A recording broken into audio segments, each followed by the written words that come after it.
Okay, so talk to me about X-Men. When did you find out that you got the part? I think the audition process and everything was in 2021, so we were in lockdown. I recorded the whole thing in this little blue booth behind me in Oh. lockdown.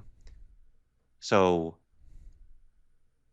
I knew going into it the character was non-binary, that they were adjusting the character description from the 90s version of this show.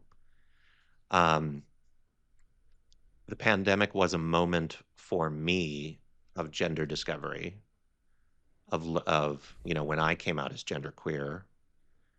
And as I frequently admit, as much as my founding of Queer Vox was altruistic, it also came from a selfish space of I had this new identity. I was in lockdown.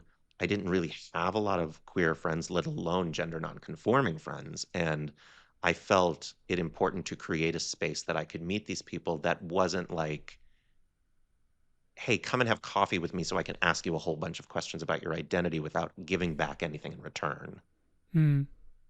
And I think if there's anything I learned from in a post George Floyd world, when the Black Lives Matter movement was, so prevalent, unfortunately, at the moment, and not so much anymore. But it was the idea of if you want to be educated about a community or learn something from a community, even if it is your own, give back to them, you know, pay them for their work. So for me, that's part of the reason I created QueerVox. So I was in a very gender explorative moment, figuring out who I was, and shortly after I had come out as that, said so to my agents, they put it on the website, is when I got the audition for Morph.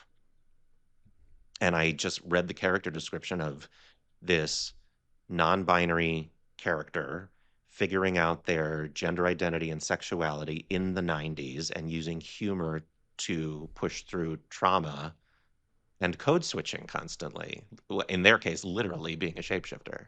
And I'm like, great, I'm just going to play myself. Like, this is the voice I use for Morph. I didn't feel the need to gild the lily at all because I was just playing me.